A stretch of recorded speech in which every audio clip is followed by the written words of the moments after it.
Next যেটা পড়ছি আমরা সেটা হচ্ছে যে এন্ডোমেমব্রেন সিস্টেম এর আন্ডারে সেকেন্ড যে organelle single membrane bounded organelle, this is called Golgi complex বা Golgi apparatus. According to NCERT কী বলছে না, ক্যামিলো গলগি, এই ইয়ারটা অবশ্যই মনে রাখবে 1898, first observe densely stain reticular structure near nucleus. Camillo Golgi was কি ছিল, Italian neurologist who discover Golgi apparatus from the cytoplasm. কার সাইটোপ্লাজম? নার্ভ সেল ক্যাট এবং আউল প্যাঁচা, কতগুলো জায়গা থেকে, মানে এগুলো কিন্তু অনেকবার কোশ্চেন পড়েছে বিভিন্নভাবে ঘুরিয়ে ফিরিয়ে। এখান থেকে very very important point Camillo Golgi year এবং কোথায় পাওয়া যায়, মেনলি বলা হয় owl of this are later name Golgi bodies after him, তার দ্বারা নামকরণ করা হয় পরে। এটা কীরকম দেখতে, এগুলো flat disc shaped sac or cisternae. কত এর আকারটা 0.5 micrometer to 1 micrometer in diameter. আমাদের এই মেজারমেন্টটা অবশ্যই মনে রাখতে হবে। তাহলে flat disc shaped sac found near the nucleus which is called cisternae ultimately consist the কী করে তৈরি করে না, Golgi apparatus. Next, this are stack cisternae are stack parallel, মানে একেবারে এরকম প্যারালাল থাকবে, ঠিক আছে। কিন্তু এরকম থাকে না, নিউক্লিয়াসটা যদি এখানে হয় তাহলে নিউক্লিয়াসের কাছে মোটামুটি কনভেক্স দিকটা এদিকে থাকবে, কনভেক্স, দিস ইজ কনভেক্স, আর এটা হচ্ছে কনকেভ দূরের দিকে থাকবে। এটা হচ্ছে সিস স্টেজ ট্রান্স, এটা হচ্ছে কি ফর্মিং, এখানে তৈরি হবে ফর্মিং ফেজ বা ফর্মিং ফেজ, আর এটা ডিসচার্জিং বা ম্যাচুরিং ফেজ। নেক্সট কি বলছে, ভেরিড নাম্বার অফ সিস্টার্নি, বিভিন্ন রকম হতে পারে আর প্রেজেন্ট ইন গলগি কমপ্লেক্স, তাই থাকবে। যেখানে যত বেশি সিক্রেশন সেখানে গলগি কমপ্লেক্স আকারও বড়, সিস্টার্নির সংখ্যাও বড়, আর যেখানে কম সেখানে সিস্টার্নির আকারও ছোট, সংখ্যাও ছোট। The Golgi cisternae are concentrically arrange, বুঝতে পারছি খুব গাদাগাদি করে থাকছে, near nucleus with distinct convex সিক্স পজিশন মধ্যে convex cis or forming face. কেন ফর্মিং ফেজ বলা হচ্ছে না, এই যে এইটা ফর্ম হয়েছে কী করে না, এখানে এন্ডোপ্লাজমিক রেটিকুলাম এখান থেকে মনে আছে ভেসিকেল হয়ে তারপর এটা ফর্ম করেছে, ওটা আমরা দেখেছি ডায়াগ্রাম প্রথমে। And concave trans on the matured face, the cis and trans, এই দুটো organelle of the organelle are entirely different, দুটো কাজ ডিফারেন্ট এবং তাদের মেরু ডিফারেন্ট, বাট ইন্টারকানেক্টেড, প্রতিটা কিন্তু একটার সঙ্গে একটা কানেক্টেড আছে, interconnected, very important line. Cis এবং টার্ন ফেজ কিন্তু এই গলগি অ্যাপারেটাসের দুই মেরু থাকবে এবং এন্টারলি ডিফারেন্ট এবং ইন্টারকানেক্টেড। দিস দ্য ডায়াগ্রাম, এই যে ডায়াগ্রামটা, এই ডায়াগ্রামটা তোমাদের এনসিইআরটিতে আছে, এটাকে দেখবে, একটাই সিস্টার্নি কথাই বলা আছে, আর কোনো অংশের কথা কিচ্ছু বলা নেই। এখানে পিঞ্চ অফ অবস্থায় যেটা দেখাচ্ছে একটি ভেসিকেল তৈরি হচ্ছে, এইটুকুই তোমাদের দেওয়া আছে।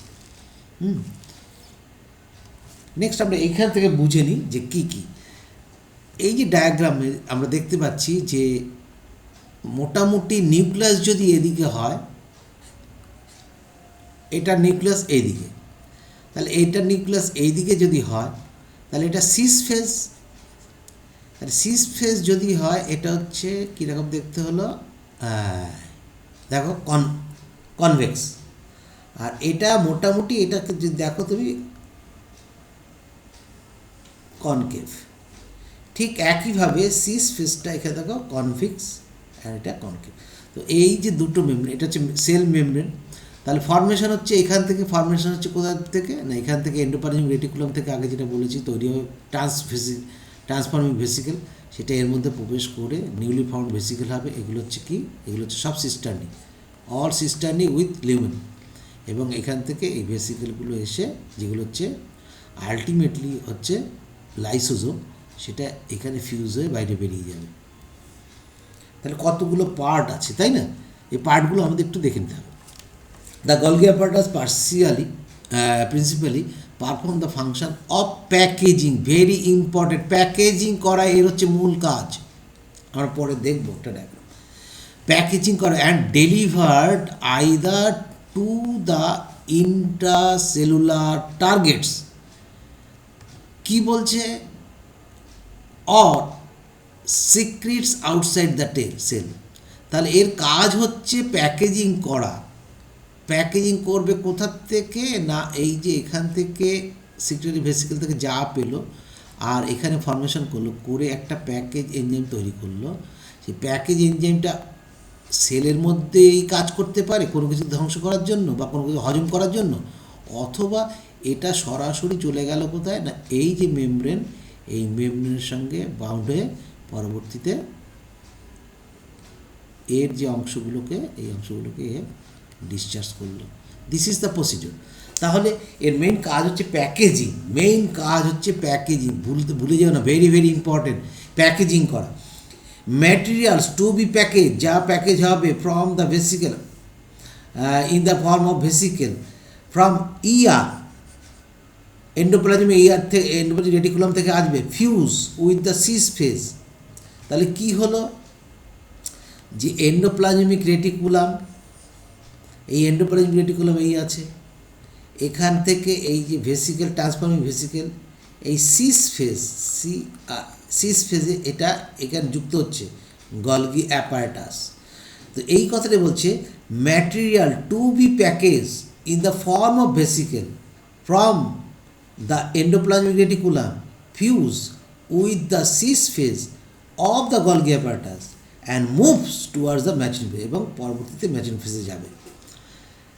দিস এক্সপ্রেস, এই যে এক্সপ্রেসটা কি বলছে, why the Golgi apparatus remains in close association with the endoplasmic reticulum, এটাই বলে দেয় যে গলগি অ্যাপারেটাস খুব কাছে রয়েছে এন্ডোপ্লাজমিক রেটিকুলামের। The number of protein synthesized by the ribosome on the endoplasmic reticulum are modified, দেখো বড় আকার, মডিফাইড ছিল simple 1 degree protein, 1 degree protein, সেটা 2 ডিগ্রি 3 ডিগ্রি প্রোটিন, আমরা প্রোটিন যখন পড়ব বুঝতে পারবো এই যে চেঞ্জ। এবং এই প্রোটিনের সঙ্গে অন্য অন্য যে অংশ, অপ্রোটিন অংশ, নন প্রোটিনাস ম্যাটেরিয়াল যুক্ত হয়ে যে কমপ্লিট ফাংশনাল প্রোটিন তৈরি করছে, সেইগুলো কোথায় হচ্ছে না, সেই ফাংশনগুলো হচ্ছে সিস্টার্নি অফ গলগিতে। তাহলে আবার কি বলছে, বললাম যে কথা হচ্ছে a number of protein synthesize by the ribosomes on the endoplasmic reticulum are modified হচ্ছে in the cisternae of the Golgi apparatus before, কখন না, before they are release from its trans face. Golgi apparatus is the important site the formation of, এটা এসেছিল এবছর, glycoproteins and glycolipid. দেখো packaging তো করছেই, শুধু প্যাকেজিং করছে না, মডিফাইড করে দিল, glycogen with protein, glycogen with lipid, মানে কার্বোহাইড্রেটের সঙ্গে প্রোটিন, কার্বোহাইড্রেটের সঙ্গে লিপিড যুক্ত করে দিল। তাহলে Golgi apparatus is a modifier of the chemicals, mainly যে কেমিক্যালস তা মডিফাই করার মতন সে করে দিতে পারছে। ঠিক আছে, এটা করার ক্ষমতা কে রাখছে না, এটা করার ক্ষমতা রাখছে হচ্ছে একমাত্র গলগি অ্যাপারেটাস। এবার এনসিটি দিয়ে এনসিআরটি থেকে বেরিয়ে আমরা কিছু জিনিস একটু শিখি। গলগি অ্যাপারাটাস কী বলা হচ্ছে? Golgi অ্যাপারাটাস is also name Golgi body is also name Golgi অ্যাপারাটাস। দেখো কত লিপোকন্ড্রিয়া যেহেতু লিপিড রিচ, আমরা এতক্ষণ পড়েছি গলগি অ্যাপারাটাস লিপিড রিচ হয়, সেই জন্য লিপিড ফর্মেশন করতে পারে এখানে আছে বলে সেই জন্য লিপোকন্ড্রিয়া, লিপিড রিচ বলে লিপোকন্ড্রিয়া। ডিকটিওজোম উদ্ভিদে বলা হয় ডিকটিওজোম হচ্ছে প্লান্টের ক্ষেত্রে।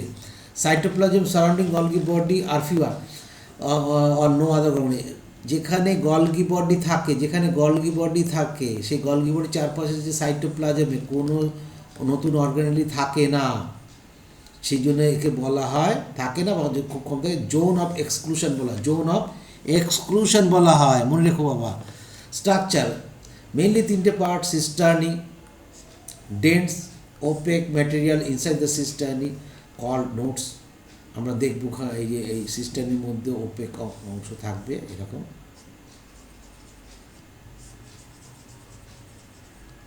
ওপেক অংশ থাকবে, this is called notes. Varied number of cisternae are present in Golgi complex. Tubules, they are the branch and irregular tube-like structure associated with cisternae সঙ্গে যুক্ত থাকে branch like vesicle. Transition vesicle cease or forming phase near to nucleus or আরিয়ার বা এর সঙ্গে যে vesicle থাকে তাকে ট্রান্সফর্মার ভেসিকল। আগেই বলেছি নিউক্লিয়াসের, এই নিউক্লিয়াস যদি হয়, এই যদি এন্ডোপ্লাজমিক রেটিকুলাম হয়, এখান থেকে যে ভেসিকেলটা তৈরি হলো তাকে বলা হচ্ছে ট্রান্সফর্মিং ভেসিকেল। এই ট্রান্সফর্মিং ভেসিকেল কোথায় কার সঙ্গে যুক্ত হবে? গলগি অ্যাপারাটাস এর সঙ্গে যুক্ত হবে। Transition vesicles cis or forming face near to nucleus or area convex shape side convex শেপের দিকে। অ্যান্ড ম্যাচিওর ও ডিসচার্জিং ভেসিকেল ট্রান্সের দিকে থাকবে, ম্যাচিওর ফেসের দিকে থাকবে, নিয়ার টু মেমব্রেন থাকবে, কনকেভ শেপের দিকে থাকবে। Function of Golgi complex mainly হচ্ছে cell secretion, very important, cell সিক্রেশনে কাজ করে। Chief function of Golgi complex is secretion, export macromolecule secretion involve তিনটে স্টেপ হয়। গলগি রিসিভ ম্যাটেরিয়াল ফ্রম ইয়ার থেকে পায়। তারপরে কি দিস ম্যাটেরিয়াল খুব ভাইটাল কথা এখানে বলা হচ্ছে, this material are chemically modified by Golgi complex, chemically modified করলো Golgi body. For example glycosylation আর গ্লাইকোসাইডেশন, এই প্রক্রিয়ার মাধ্যমে proteins and lipid takes place. যে হয় প্রোটিন থেকে হয় গ্লাইকোপ্রোটিন, আর লিপিড যুক্ত হলে হয় যায় গ্লাইকোলিপিড। প্রত্যেকটাই কিন্তু গ্লাইকোজেন যুক্ত হচ্ছে, মানে কার্বোহাইড্রেট যুক্ত হচ্ছে। আফটার যখন হয়ে গেল, এটা কমপ্লিট হয়ে গেল, the chemical modification material are packed in, মানে প্যাকেজ করে প্যাকড হয়ে গেল in vesicle. This vesicle are pinch off মানে কি? পিঞ্চ অফ মানে হচ্ছে এই যে যখন হলো, এইখানে মনে করো হলো, এগুলো কী হলো না, এখানে গিয়ে জমা হলো, তারপরে এটা কী হলো না, এইভাবে হলো, এখানে জমা হলো, তারপরে কী হলো না, এরকম করে বেরিয়ে আসলো। এটাকে বলা হচ্ছে পিঞ্চ অফ প্রক্রিয়া, pinch off the trans face of Golgi body and discharge outside the cell. Cell plate formation, এটা বারবার আমরা পড়ব। সেল প্লেট ফর্মেশন ফ্যাগমোপ্লাস্ট আমরা পড়ে এসেছি, আগেও পড়েছি, আমরা সেল ওয়ালে পড়েছি। ডিউরিং সেল ফর্মেশন যখন সেল তৈরি হয়, synthesis of cell wall material, সেলের mini polysaccharide synthesize. Formation of lysosome তৈরি করার জন্য it is collectivity function in Golgi complex and lysosome তৈরি করতে দুটো সেল অর্গানেল মেনলি দরকার হয়, Golgi body and endoplazmic reticulum. Formation of acrosome during spermiogenesis, sperমের acrosome head, মাথার টুপিটা তৈরি করতে acrosome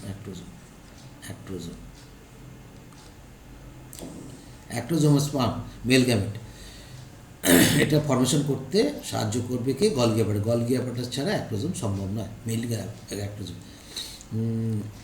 All the macromolecules which are to be sent the outside the cell move the Golgi body. So Golgi body is termed as director of macromolecular traffic in the cell or middleman of the cell. কারণ এর মাধ্যমেই সমস্ত কিছুকে যেতে হয়, সেই জন্য traffic of police বলা হয়, ডিরেক্টর অফ ম্যাক্রোমোলিকুলার ট্রাফিক বলা হয়, মিডলম্যান বলা হয়, হসপিটালও বলা হয় অনেক সময় বলা হসপিটাল অফ দ্য সেল কাকে বলা হয়, একে বলা হয়। কারণ এখানে গলগি অ্যাপারেটাস হসপিটালের মধ্যে কাজ করে, বিভিন্ন জায়গাতে বিভিন্ন বস্তু এসে প্যাকেজ করে সেলটাকে সুস্থ রাখার জন্য। এটা আরেকটা বিশেষ কাজ করে, ভিটামিন সি কে স্টোর করে। নেক্সট হচ্ছে লাইসোজোম। লাইসোজোম আগের দিনে বলছিলাম লাইসোজোম বডি, যে লাইসিস করার ক্ষমতা লাগে বা ধ্বংস করার বা হাইড্রোলাইজ করার ক্ষমতা রাখে তাকে বলা হয় lysosome. These are single membrane bounded vesicular structure formed by the process of packaging in the Golgi apparatus. কোথায় তৈরি হয়? এটা হচ্ছে সিঙ্গেল মেমব্রেন বাউন্ডেড। এই যদি তোমার গলগি অ্যাপারাটাস হয়, এটা গলগি অ্যাপারাটাস, আর এটা হচ্ছে ট্রান্সফেস যদি হয় তাহলে পিঞ্চ অফ প্রক্রিয়া এটা বেরিয়ে আসলো, এই যে বেরিয়ে আসলো এর মধ্যে নিয়ে মেটেরিয়াল নিয়ে, সেটাই হচ্ছে lysosome. This is call lysosome. বলছি structure form by the process of packaging in the Golgi apparatus. তাহলে প্যাকেজিং করার পরে যে অংশটা বেরিয়ে আসবে তাকেই লাইসোজোম বলা হবে।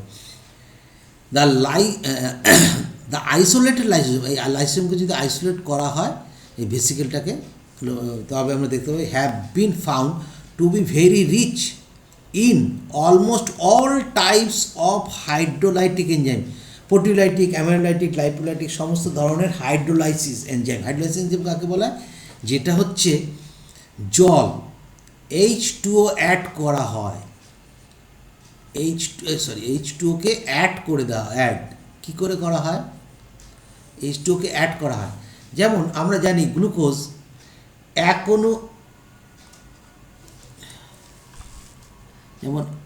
অণু গ্লুকোজ আরেকটা গ্লুকোজ যখনই যুক্ত হবে তখন কি হবে না, প্রথম হচ্ছে ডাইস্যাকারাইড, তারপর পলিস্যাকারাইড, এটা কী হবে, এক অণু মাইনাস হয়ে যাবে। তাহলে মোনো থেকে পলিতে গেলে পরে এক অণু মাইনাস হয়ে যাবে H2, এক অণু মাইনাস হয়ে যাবে H2, আর যখন পলি থেকে মোনোতে আসবে তখন অ্যাড হয়ে যাবে এক অণু H2। তো সেটাই এখানে বলা হচ্ছে যে the isolated lysosomal vesicles have been found, এই যে বলছে add H2O to form the polymer to monomer, polymer থেকে মোনোমার। মনে কর পলিস্যাকারাইড থেকে ডাইস্যাকারাইড হতে গেলে কী করতে হয়, এক অণু জল অনুপ্রবেশ করাতে হবে। আবার দুটো মোনোমার থেকে একটা ডাইস্যাকারাইড, মনে করো একটা মল্টোজ অণু, দুটো গ্লুকোজ অণু দিয়ে তৈরি, তাহলে দুটো গ্লুকোজ অণু যখন যুক্ত হবে এক অণু জল বেরিয়ে যাবে, তারপরে মল্টোজ তৈরি হবে। মল্টোজ যখন ভাঙবে তখন এক অণু জল লাগবে। This is called hydrolysis. Hydrolysis মানে কি, জল যুক্ত করা, হাইড্রোলেস। ঠিক আছে, বোঝা গেল তো? হাইড্রোলেস জল যুক্ত করা, হাইড্রোলাইটিক এনজাইম বলা হয়, হাইড্রোলেস জল যুক্ত করা। এগুলো বিভিন্ন ধরনের, যেমন লাইপেজ লিপিড ডাইজেস্টিং এনজাইম, লিপিডকে ডাইজেস্ট করে।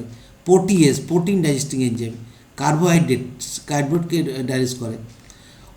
এবং এটা কি অপটিমালি অ্যাক্টিভ অ্যাট pH 5-এ এরা কাজ করে। For this reason they are called hydrolase. এতটা অ্যাসিডিক মিডিয়াতে এরা কাজ করবে, প্রচণ্ড অ্যাসিডিক মিডিয়াতে এরা কাজ করতে পারে। ঠিক আছে,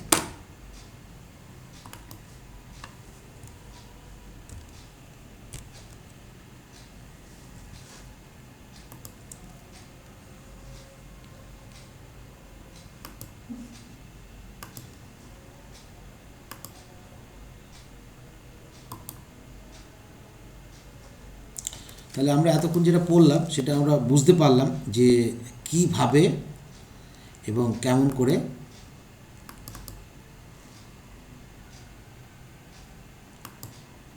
এনজাইমগুলো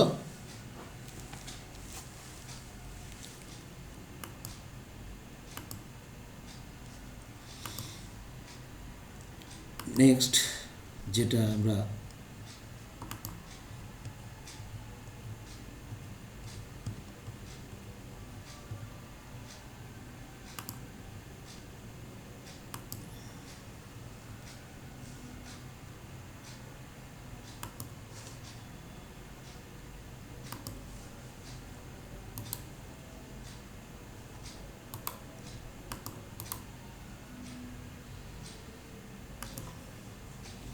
তাহলে এটা আমাদের বোঝা হয়ে গেছে, কোনো অসুবিধা নেই এখানে বুঝতে। নেক্সট যেটা হচ্ছে যে দিস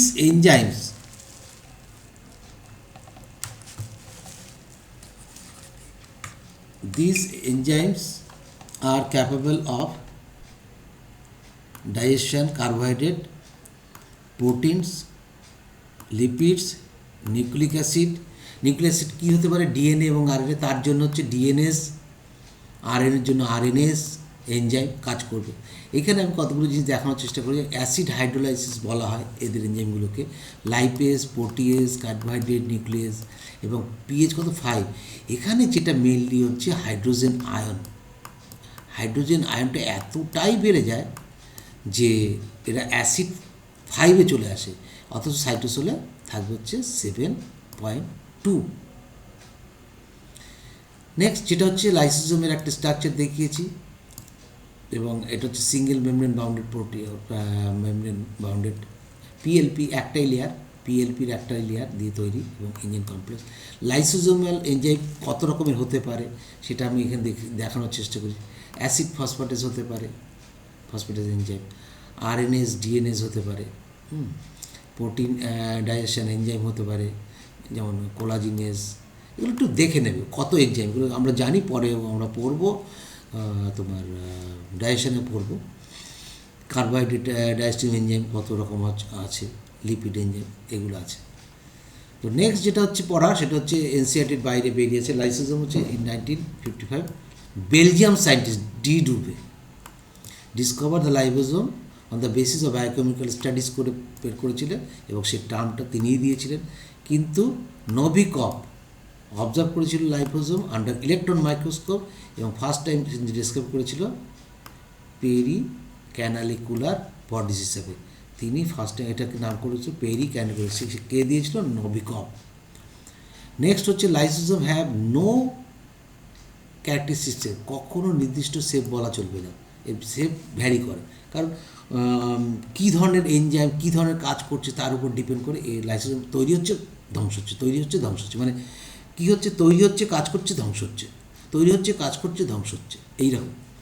লাইসোজোমগুলো কল সুইসাইডাল, কী নাম আছে? Suicidal bag, atom bombs, disposal unit, demolition squad, scavenger cell of cell, আবর্জনা। দে আর অ্যাবান্ডেন্ট, বেশি পরিমাণে থাকে ডবুসতে, মাইক্রোফেজ, কুফার সেল, এগুলোতে থাকবে, কারণ এগুলো ধ্বংস করে, এগুলো জীবাণুকে ধ্বংস করে, সেটা এদের বেশি দরকার হয়। অস্টিওক্লাস্ট হাড়ে থাকে, হাড়ে। সেকেন্ডারি সেলস অফ প্যানক্রিয়াস সেখানে থাকে, কিডনিতে থাকে, স্প্লিনে থাকে। They are occur in all animal cell and protozoa except RBC. আরবিসিতে কিন্তু কোনো লাইসোজোম, আরবিসিতে কী আছে? কিছুই তো নেই। আরবিসিতে হিমোগ্লোবিন ছাড়া আর কী আছে? সেজন্য আরবিসিতে কিন্তু লাইসোজোমও নেই। In plant cell large central vacuole, very very important, আগেও বলেছি লাইসোজোমের কাজটা করে। So in higher plant lysosome is less frequent, দেখাই যায় না, but number of lysosome high. কোথায় দেখা যায়? না, ফাঙ্গাইতে বেশি পরিমাণে দেখা যায়। পেরিপ্লাজমিক স্পেস কোথায়? পড়ে এসছি, না মনে থাকলে কিছু করার নেই আমার। ব্যাকটেরিয়ার সেল ওয়াল আর হচ্ছে সেল মেমব্রেনের মাঝখানে যে স্পেস, সেই তারা কিন্তু লাইসোজোমের কাজটা করে। যখন ব্যাকটেরিয়া পড়িয়েছিলাম তখন কিন্তু মনে করে দেখো, একদম লাইসোজোমের কাজটা কিন্তু করে periplasmic seminal load. Lysosomes are large size in phagocytes, কোথায়? ফ্যাগোসাইটসের ক্ষেত্রে আমাদের ডোলুসিমও দেখতে পাবো। Lysosomes are filled with 50 different digestive enzyme, যাদের আমরা বলি acid hydrolase. This acid hydrolase function as acidic medium কত pH 5-এ। মেমব্রেন অফ লাইসোজোম, লাইসোজোমের যে membrane has active hydrogen ion pump. তো হাইড্রোজেন আয়ন পাম্প যদি হয় তাহলে লিউমেনে কী হবে, প্রডিউস অ্যাসিড করবে না? অবশ্যই করবে। সেই জন্য অ্যাসিডের মিডিয়ামটা পুরো অ্যাসিড মিডিয়াম তৈরি করছে, কারণ হাইড্রোজেন পাম্প করে যত প্রবেশ করাচ্ছে তত মিডিয়াম অ্যাসিড হয়ে যাচ্ছে। Lysosomes are highly polymorphic organelle because lysosome are different physiological state, বিভিন্ন ফিজিওলজিক্যাল স্টেটে থাকে, কারণ কোনো সময় প্রোটিনের ডাইজেশন, কোনো সময় লিপিডের ডাইজেশন, কোনো সময় ফ্যাগোসাইট হিসাবে, কোনো সময় পিনোসাইট ভেসিকেল হিসাবে, কোনো সময় অটোফ্যাগি হিসাবে, কোনো সময় প্রাইমারি লাইসোজোম হিসাবে, কোনো সময় সেকেন্ডারি লাইসোজোম হিসাবে, কোনো সময় টার্সিয়ারি লাইসোজোম হিসাবে। অর্থাৎ পলিমরফিক সেল তো হতেই হবে অর্গানিক। টাইপ হচ্ছে প্রাইমারি লাইসোজোম আর স্টোরেজ, এটা স্টোর করে প্রথম তৈরি হয় এবং এনজাইম অ্যাসিড লাইস থাকবে এর মধ্যে ভর্তি, এবং নিউলি ফর্ম প্রথম যেটা তৈরি হবে। Digestive vacuoles are heterophagosome, this liposome are form by the fusion of অনেক প্রাইমারি লাইসোজোম একসঙ্গে যুক্ত হয়ে, ফ্যাগোজোম যুক্ত হয়ে এরা তৈরি করবে, এদের বলে সেকেন্ডারি। তাহলে হেটারোফেগোজোমকে সেকেন্ডারি বলা হয়, প্রাইমারি বলা হয় হচ্ছে নিউলি ফর্ম। নেক্সট হচ্ছে অটোফেজিং, যেটা বলছে নিজের কোষাঙ্গাণুকে খেয়ে ফেলতে পারে, মেরে ফেলতে পারে, ইভেন সেলটাকেও ড্যামেজ করতে পারে যখন অ্যাকুমুলেশন অফ লাইসোজোম বাস্ট করে। আর রেসিডুয়াল বডি কি? Residual body lysosome containing undigested material, যেটা আনডাইজেস্টেড ম্যাটেরিয়াল অবস্থায় লাইসোজোম থাকবে তাকেই বলবো আমরা রেসিডুয়াল বডিজ। এরা কী করে, বাইরে এক্সোসাইটিভ প্রক্রিয়ার মাধ্যমে আনডাইজেস্টেড ফুডকে বাইরে বের করে দেয়, আনডাইজেস্টেড ফুডকে সেলের বাইরে বের করে দেয়, এটা হচ্ছে কাজ। এই যে ডায়াগ্রামটা আমরা দেখতে পাচ্ছি ফ্যাগোসাইটিস প্রক্রিয়া, ডায়াগ্রামটা খুব ভালো করে দেখো, খুব কাজে লাগবে। কঠিন খাদ্যবস্তু নিচ্ছে, তাহলে ফ্যাগোজোম ভ্যাকুয়াল তৈরি হচ্ছে, তাহলে আর্লি এন্ডোজোম তৈরি হচ্ছে, এখানে এসে এই লেট এন্ডোজোম তৈরি হচ্ছে। এখানে দেখো, এখানে এন্ডোসাইটোসিস প্রক্রিয়াতে আসছে, তাহলে এটা পিনোসাইটোসিস। এগুলো তৈরি হতে পারে, এখান থেকেও তৈরি হতে পারে, এই যে নিউক্লিয়াস থেকে বা দেখতে পাচ্ছি আমরা গলগি কমপ্লেক্স থেকেও এটা তৈরি হতে পারে। তো বিভিন্নভাবে লাইসোজোমটা বিভিন্নভাবে তৈরি হতে পারে, বিভিন্ন কাজ করতে পারে। লাইসোজোম হচ্ছে কি অলওয়েজ চেঞ্জেবল, এবং এটা যদি ডাইজেস্টিভ আনডাইজেস্টেড ফুড থাকে তখন রেসিডুয়াল বডি বলা হচ্ছে। এই ডায়াগ্রামটাকে ভালো করে দেখলে তোমার লেখার সঙ্গে পুরো মিল পাবে। Function intercellular digestion, intercellular digestion হিসেবে কাজ করে, মানে কোষের আভ্যন্তরীণ যে পরিপাক। হেটারোফ্যাগি, হেটারোফ্যাগি কি? This digestion of foreign material received in cell by phagocytosis. Autophagy, digestion of old or dead cell, যেটা হচ্ছে কোষের আভ্যন্তরে বিভিন্ন সময় একটা মাইটোকন্ড্রিয়া যদি বয়স হয়ে যায় তখন তাকে কিন্তু মেরে ফেলতে হয়। তো মেরে ফেলার কাজটা কে করবে? না লাইসোজোম করবে। নেক্সট হচ্ছে কি এক্সট্রাসেলুলার ডাইজেশন। এক্সট্রাসেলুলার ডাইজেশনের সেলের বাইরে, যেমন লাইসোজোম অস্টিওক্লাস্ট বোনের মধ্যে থাকছে, তারা ডিজলভ করে দিচ্ছে আনওয়ান্টেড পার্টিকেলসগুলোকে। সেলুলার ডাইজেশন অটোলাইসিস করছে, অটোলাইসিস করে এরা নষ্ট করে দিচ্ছে। লাইসোজোম অফ এ সেল ব্রাস্ট, যখন সব লাইসোজোম একসঙ্গে বাস্ট করবে, ডিজলভ করবে, সেল কমপ্লিটলি মারা যাবে। এর জন্য একে বলা হয় suicidal bag. Unwanted organs of embryo are destroyed by autolysis, যে সমস্ত অর্গানগুলো কোনো এমব্রায়ো হঠাৎ তৈরি হয়ে যায়, আনওয়ান্টেড হয়, তখন কিন্তু এই অটোলাইসিস প্রক্রিয়ার মাধ্যমে সেই অর্গানগুলোকে ড্যামেজ করে দেওয়া হয়। যদি কোনো কারণে যদি না করতে পারে তখন কিন্তু বিকলাঙ্গ বেবি বা বিকলাঙ্গ এনি অ্যানিমেল জন্মাতে পারে।